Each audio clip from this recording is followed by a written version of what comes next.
Apple is known for creating some of the most unique tech products in the industry.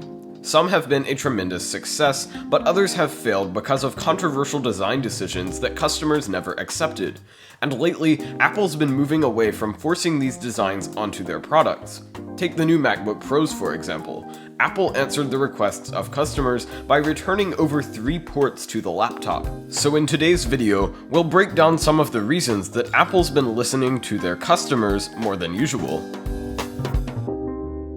In 2007, Steve Jobs walked on stage and introduced a device that changed everything, the iPhone.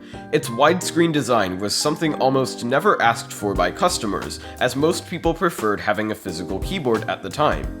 But Jobs was persuasive, and 15 years later, all smartphones have touchscreens, and Apple is the most valuable company in the world. But why am I pointing this out?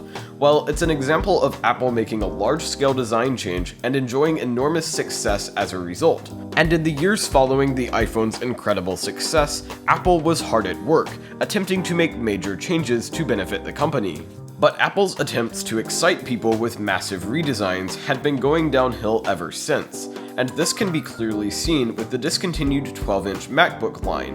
In 2015, Phil Schiller praised the new design, saying its fanless design, versatile USB-C port, and terraced battery were all positive changes. He also praised it for being the thinnest and lightest Mac ever. But after a few months, most people began seeing these changes as limitations rather than impressive innovation. Because of the fanless design, the MacBook ran extremely hot, often crashing the computer if the CPU overheated. The single USB-C port restricted the number of accessories that could be used at one time, and the thin lightweight design caused problems for the keyboard, battery life, and more. So the lesson we can learn from the 12-inch MacBook is that customers would rather compromise on the product's physical appearance than on functionality. And in the past few years, Apple's been listening to customers more than ever.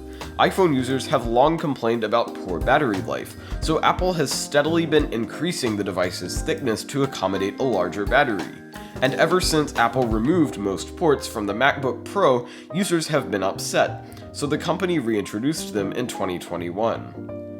So why is Apple finally listening to their customers? Well, I think it has everything to do with the company's position now versus where it was earlier.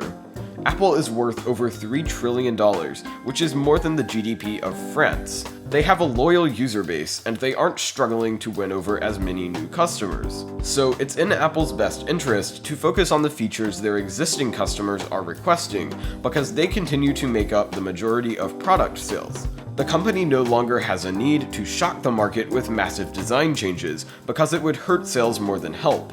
Before we go, let's take a look at one last example. The iPhone 14 Pro is rumored to finally replace its notch with a pill-shaped camera cutout.